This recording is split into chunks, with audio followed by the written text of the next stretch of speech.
Bonjour les économistes, bienvenue dans une nouvelle vidéo dédiée en fait au PSM et elle fait suite en fait à ma vidéo numéro 21, probablement la vidéo la plus populaire dans ma chaîne, qui consiste à associer un PSM 004T version V3, donc avec le protocole Modbus, avec un microcontrôleur type SP8266 ou SP32.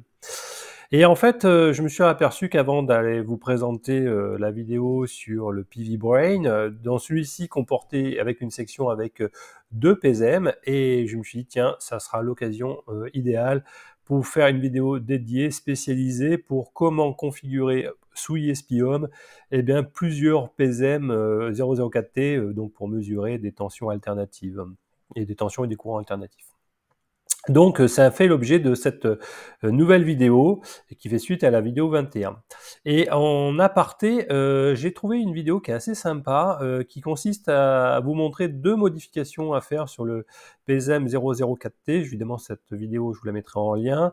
Et elle a pour avantage pour ces modifications, de permettre au PSM de d'indiquer des valeurs, même lorsqu'il n'y a pas de tension ici. Donc, par exemple, lorsque votre partie solaire est déconnectée ou votre réseau respectivement est déconnecté. Donc ça, c'est une modification qui est assez intéressante. Et en plus, le circuit principal serait alimenté non pas par la partie 220, mais par la partie USB, donc par un régulateur en 5 volts ici. Donc, ce sont vraiment deux modifications qui sont assez intéressantes et qui donnent encore plus de souplesse à ce chip qui est vraiment excellent. Son seul défaut, on va dire, c'est qu'il ne permet pas de mesurer le signe, c'est-à-dire le sens du courant. Et donc, c'est ça son seul petit défaut. Pourquoi pas pour une version 4.0, si les créateurs de PISFaire m'entendent. Alors, on peut se dire que coupler plusieurs plusieurs PSM, pardon, en Modbus, c'est pas très compliqué, puisqu'il suffit, comme c'est un mode bus, eh ben, de les mettre sur le même bus, hein, ce qui paraît logique. Donc, qu'est-ce qu'on a? Ben, on a par exemple le microcontrôleur ici. Vous avez votre ligne ici qui est en bleu, qui est le RX côté par exemple ESP32, et qui va se connecter sur la partie TX de chacun des PSM, voilà, respectivement. Alors, dans ce schéma, on peut prendre quelques degrés de liberté. Vous n'êtes pas forcément obligé de mettre les diodes anti-retour sur la partie TX, ou alors la résistance de pull-up sur le plus 5 volts ici.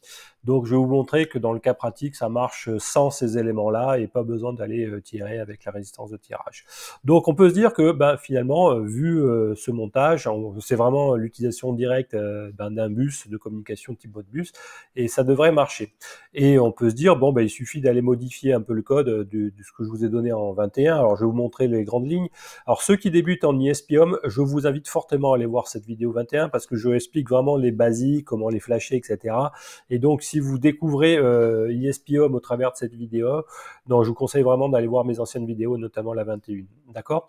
Donc, en termes de modification, si on part sur ce principe-là, qu'il suffit de rajouter un deuxième PSM ou troisième, si vous voulez mesurer du triphasé, par exemple, sur la configuration en termes de YALM, c'est pas grand-chose en termes d'ESP-HOME. Et donc, je peux vous montrer que, par exemple, dans la partie UART, bon là, dans le cas présent, la partie série est configurée sur l'UART2, mais sur le GPIO 19 et 18, toujours en 9600 baux pour la partie PSM, et je vous rappelle que le stop bit doit être fixé à 2 pour un ESP32 et à 1 pour un ESP8266. Hein, donc ça c'est important, je voudrais faire référence à ma vidéo 21. Et puis après, on a juste besoin d'aller définir la partie Modbus, voilà, c'est tout ce qu'il faut rajouter, donc la partie UART2 et Modbus, voilà, tout est configuré et il n'y a plus qu'à rajouter nos capteurs, donc voilà, et quand on regarde, par exemple, là j'en ai défini un, qu'est-ce qu'on voit dans la partie PSM04T, donc dans ESP-HOME s'appelle la plateforme PSM AC, on voit on a un champ qui est adresse. Alors on pourrait se dire, tiens, j'ai deux PSM, il suffit de changer ces adresses, adresse 1 pour le premier, ici pour la grille, Enedis, et puis toutes les entités qui vont avec, et puis pour, par exemple, la partie solaire, mettez une adresse 2, et si vous êtes en triphasé, vous mettez un troisième bloc comme ça avec adresse 3. Alors, si vous faites ça, ça ne marche pas. Alors, la raison pour laquelle ça ne marche pas, c'est qu'en fait, ici, ce n'est pas, vous ne pouvez pas en fait changer l'adresse physique qui est dans l'EPROM du PSM à travers d'ESP-HOME. Et c'est ça qui est, entre guillemets, malheureux. Et donc, en fait, il va falloir utiliser un logiciel tiers, en fait, qui est développé par PISFaire, qui est dédié au PSM, et afin de changer cette fameuse adresse dans le registre interne de ce PSM. Alors, ce software, vous le téléchargez à cette adresse-là. Donc, c'est celui associé au V3. Je mettrai également le lien dans la description. Et donc, c'est un zip que vous dézippez. D'accord? Voilà. Et donc, quand vous commencez à dézipper le zip principal, vous avez plein de fichiers, d'autres zips à l'intérieur, et que vous dézippez aussi également de façon hiérarchique. Et donc, vous allez vous retrouver, en grosso modo, après avoir dézippé, la partie logicielle, donc qui s'appelle PSM004T Software New Version, d'accord, dans lequel vous avez encore un sous-répertoire avec des caractères chinois. Mais ce qui est important, c'est que vous avez à la fin cet exécutable.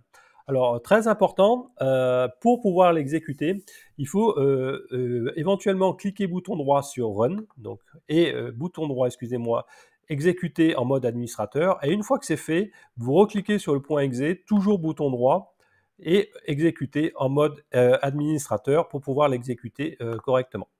Donc, si vous ne faites pas ça, il ne va pas se lancer. Et vous n'allez pas voir l'interface. Donc, premier élément déjà d'utilisation. Et en fait, ce qui va être important, ça va être d'utiliser ce PSM, ce logiciel, typiquement avec, souvent le PSM est vendu avec un câble qui se termine d'un côté par de l'USB et d'autre côté par ce connecteur, en fait c'est un JST XH 4 pôles avec des espacements entre trous de 2,54 à la Arduino. Et donc, il est assez utile parce qu'il va falloir vraiment ce câble, enfin, ou vous pouvez quand même en bricoler un, pour pouvoir justement accéder à ce logiciel, en tout cas le rentrer en communication, connexion avec ce logiciel. Alors le câble dont je fais mention, si on se réfère par exemple à un vendeur AliExpress, quel qu'il soit, c'est celui-ci là que je suis en train de surligner, donc il se termine d'un USB d'un côté et puis ce fameux connecteur. Donc il faudrait absolument que vous ayez ce câble, même si je subodore qu'avec classiquement un convertisseur TTL série qui se termine en USB, ça doit fonctionner et avec des câbles Dupont, vous allez pouvoir vous en sortir avec un FDDI ou un CP2101 ou que sais-je encore. En tout cas, ce câble à l'intérieur doit avoir un chip intégré PL, je ne sais plus exactement la référence. Et donc pour cela, il va falloir que les drivers associés à ce convertisseur qui est intégré soient installés. Alors voici par exemple ce genre de câble, d'accord, donc qui se termine en USB et puis sur ce connecteur 4 pins JST XH en 2,54 d'espacement. Et donc quand vous le branchez, eh ben, vous devez voir. Alors, vous commencez à le brancher sur l'USB pour vérifier si vos drivers sont bien installés. Donc c'est ce que je viens de faire, je viens de plugger. Et puis vous allez voir le gestionnaire de périphérique, voir si tout va bien. Et ben, on va se mettre dans un cas où vous n'aviez jamais installé. Moi j'ai un Windows 10 sur cette machine et vous le voyez ici, ben, qu'il y a un problème au niveau des drivers. Voilà, donc please contact your supplier. Donc ce que je vous conseille ici, c'est que vous cliquez bouton droit et vous faites désinstaller l'appareil, voilà, complètement, et vous faites supprimer tous les éléments qui sont associés avec. Voilà, donc là, vous déconnectez l'USB et vous retournez sur les drivers que je vous ai mentionnés tout à l'heure. Donc, alors c'est pas ici ce logiciel, voilà, donc on était dans, donc on va installer cela, ils étaient ici, excusez-moi, et donc vous cliquez ici sur l'exécution, voilà, et normalement il va vous dire, vous faites Modify, ok, vous cliquez, et il va vous installer les logiciels qui vont bien, voilà, donc peut-être la première fois c'est peut-être un peu long. Voilà, vous voyez, il est en train de travailler derrière. Et hop, voilà. Alors, éventuellement, il va vous demander de redémarrer l'ordinateur. C'est ce que nous allons faire. Alors, une fois après avoir redémarré, on va vérifier les choses. Donc, on va aller dans le gestionnaire de périphériques et je vais me permettre de rebrancher de nouveau l'USB. Et donc, si tout va bien, dans la partie port Encom, on devrait avoir, si tout va bien, les drivers sont bien installés. Eh bien, nous allons voir ça. Dans la partie port com. Et effectivement, maintenant, j'ai bien un COM3 qui est apparu, donc il a été reconnu. Donc, nous pouvons nous permettre de retourner dans ce logiciel. D'accord, toujours pareil. Et on le lance toujours bouton droit en mode administrateur, c'est très important. Alors voilà, on le relance. Et là, qu'est-ce qu'on va cliquer? On va cliquer sur Setcom et évidemment, on choisit le port COM3 qui est affiché dans votre gestionnaire. Voilà, hop, on clique dessus et là, normalement, on est bon. Alors, vous voyez sur le PSM ici que j'ai en face de vous, je n'ai rien connecté, c'est-à-dire pas le 220 volts ni la pince ampérimétrique. Donc, si je clique sur Start Measurement, eh ben, en fait, j'ai de la com, mais en fait, il n'y a rien qui se passe. Il n'y a rien qui se passe, c'est normal. Donc, je peux sortir. D'accord? Alors, ce qu'il faut savoir, c'est que le fameux paramètre dont je vous bassine depuis tout à l'heure, il va falloir le changer avec ici en cliquant sur cette paramètre. Et là, en fait, si vous n'avez pas une charge vraiment pluguée, c'est-à-dire votre 220 volts et votre pince ampérimétrique qui est branchée et puis qui mesure quelque chose, eh ben, vous n'allez pas pouvoir accéder à ce nouvelle fenêtre, à ce nouvel menu de configuration. Alors, on se retrouve devant la maquette où se trouvent deux PSM, donc ce qui arrivera dans les prochaines vidéos. Donc, vous voyez sur la partie centrale, deux PSM, l'un en dessus de l'autre. Donc, chacun va mesurer, pourquoi pas, la partie Enedis et solaire, mais si vous voulez être intéressé par ce montage en triphasé, vous en rajoutez un troisième. Et par rapport au montage sur la connexion, vous revoyez ici le fameux bus ici, donc les fils jaunes vont ensemble et reliés au bus ici, et puis les fils verts, donc RxTX en fait. Enfin bref, ce que je vous ai montré dans le montage, moi j'ai profité de câbles JSTX-H pour me faire une connexion. Alors, l'idée c'est d'aller par exemple configurer celui de dessus en adresse 2. Donc je vais débrancher pour l'instant le JST de ma connexion, de mon bus, et je vais brancher ce fameux câble au préalable que je vous ai indiqué. Voilà, je le branche afin d'aller modifier son adresse ici. Alors, pour le reste du setup, qu'est-ce que vous voyez? Vous voyez que je vais alimenter le système, donc ça va être dérivé ici. Ici, ça va être une sortie avec une lampe ici, donc ma charge, mes deux pinces ampérimétriques ici, et puis les deux mesures de tension en haut et en bas. Donc, ça veut dire que les deux PSM vont voir à peu près la même information, même courant, même tension. Donc ça va être important. Donc du coup, le logiciel va mieux fonctionner, va pouvoir mesurer, et donc du coup, in fine, rentrer, on va être capable de pouvoir rentrer dans ce fameux menu qui me permet de changer l'adresse. Alors, on va se retrouver en lançant le logiciel, donc comme ici présent, bouton droit toujours, exécuter, et vous voyez, alors toujours il faut le lancer en mode administrateur, donc il va se lancer. Donc vous voyez que j'ai connecté la prise, et puis je peux mettre une charge, allumer ici la lampe, voilà le cas présent. Et donc comme je vous ai dit au préalable, première action à faire, c'est cliquer sur Setcom, d'accord, choisir le bon port com, donc ici le 3, on clique, et puis là maintenant il faut lancer la mesure. Donc effectivement, là maintenant vous voyez clignoter la communication par le câble, donc tout va bien.